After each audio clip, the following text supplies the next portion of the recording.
Yo, this is my first YouTube video, so thanks for watching it.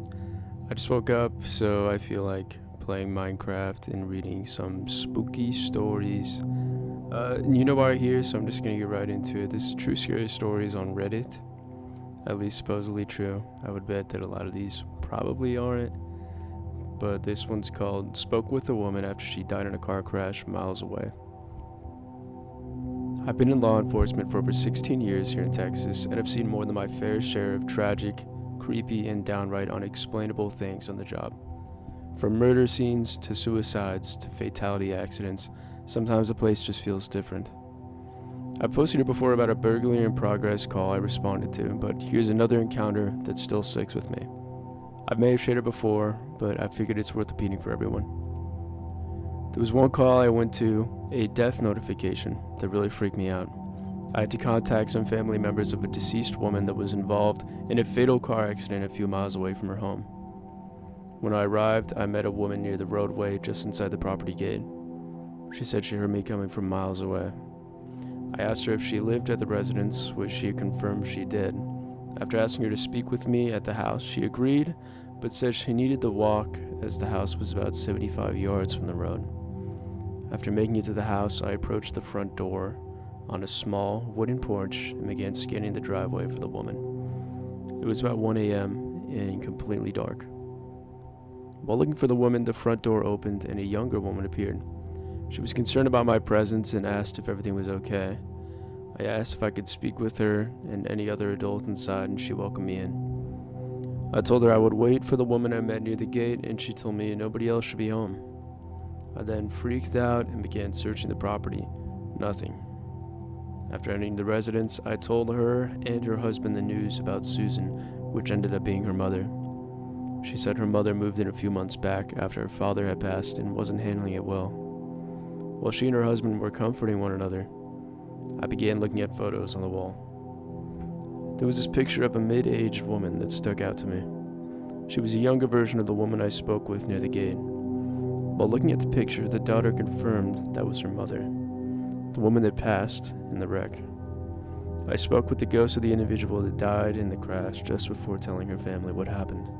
This experience and many others prompted me to start sharing stories like these from the job. If you're interested, I've got a video about this and similar stories from fellow officers on my YouTube channel, Policing the Shadows.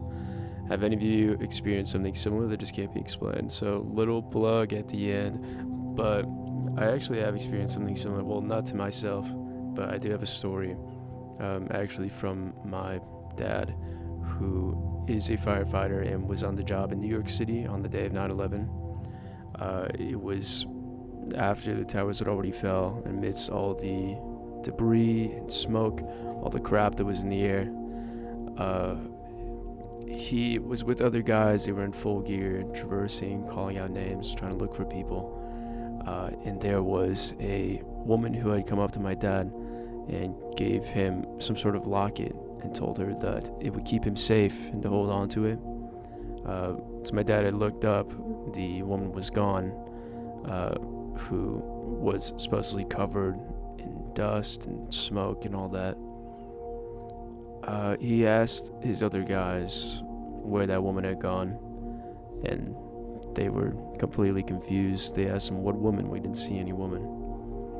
And he was trying to ask them repeatedly. They were very adamant that they didn't see any woman there, and to this day he's pretty convinced that he saw some sort of spirit or something. Maybe he thinks there was some sort of guardian that was looking out for him that day. But yeah, so that's just a little story that I got, so you could believe it if you want. This next one's called "I was 12 when my godfather offered me money to clean his basement.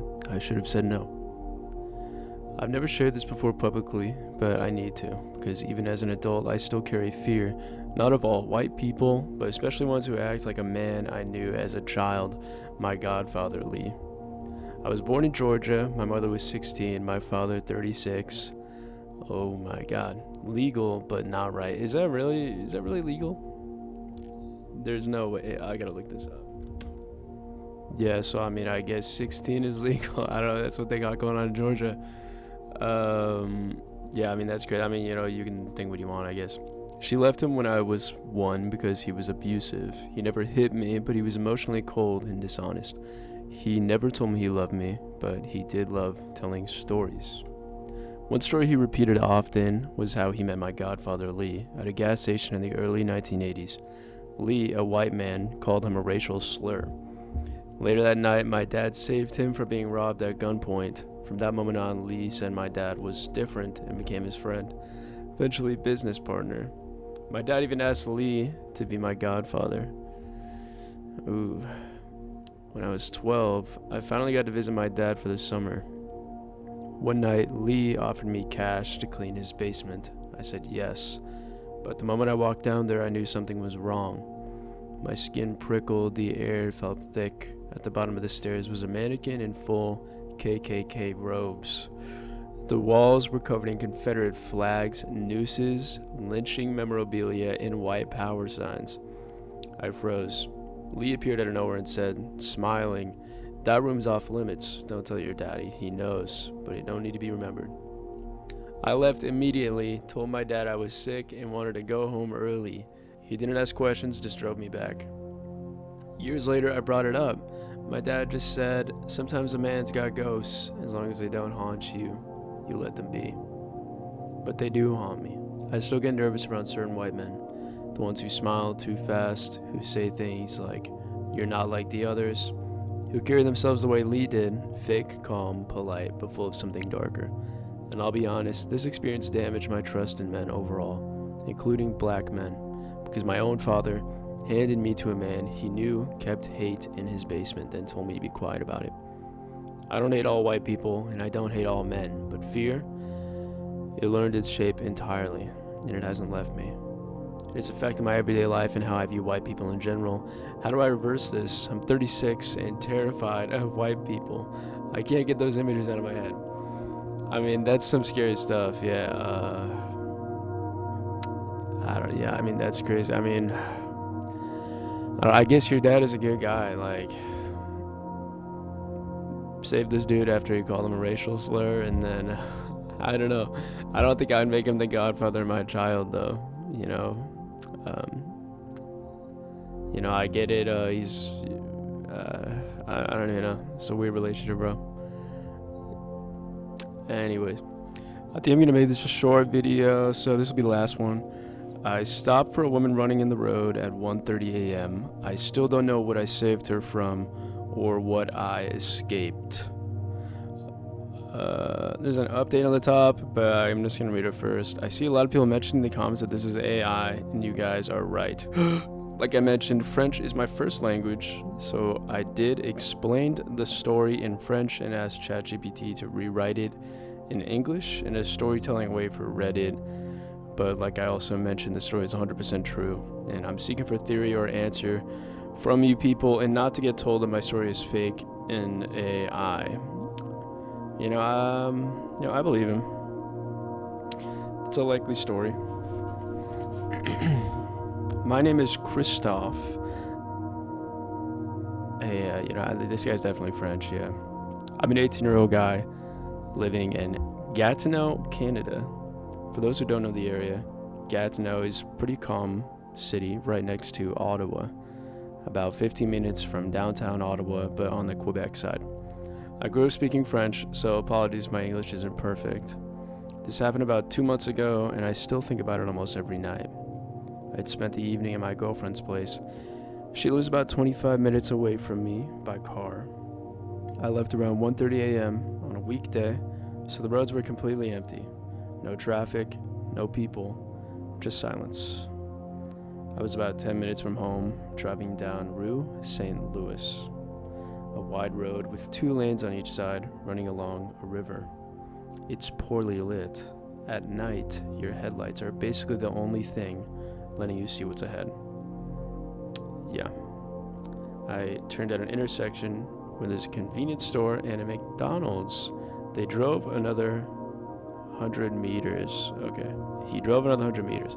That's when I saw something in the road. At first it was just a shape, a silhouette moving erratically in my headlights. Then I realized it was running, zigzagging right in the middle of the street. My first thought was that it had to be someone drunk or high.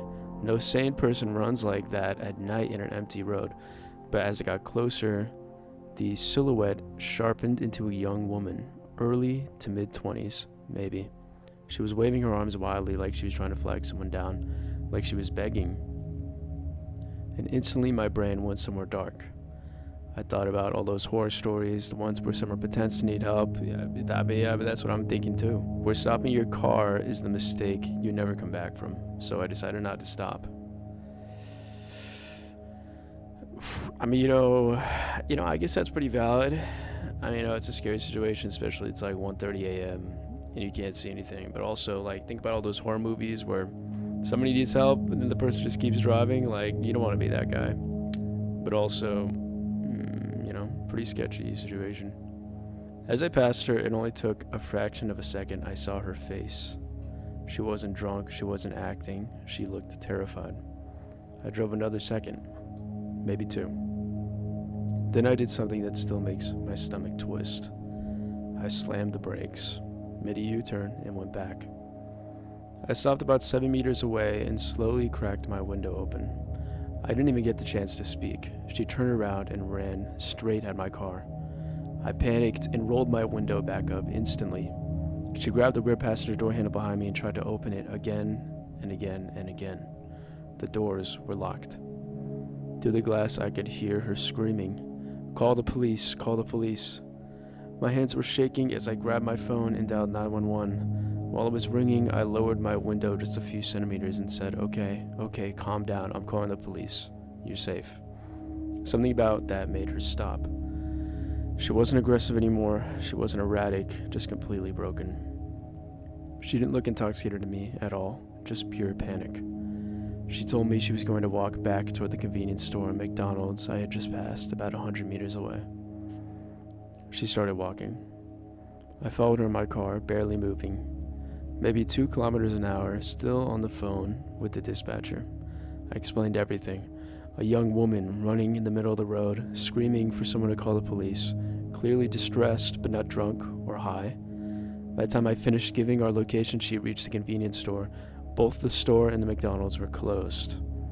There was no one else around, just her and me, under harsh gas station lights.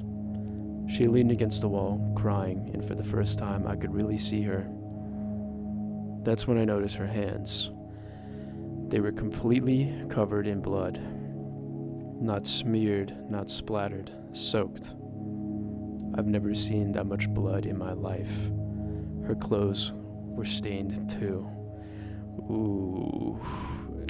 Yeah, that's scary. I mean, I was thinking that maybe she really is high, dude, and she's just bugging, could be something like that. But, then I'd be having second thoughts. My head started pounding so hard I could hear it. I asked her quietly, "Ma'am, are you injured?" She shook her head, no. I swallowed and asked, "Is that your blood?" She looked at her hands, then she said, "No." My mind went blank.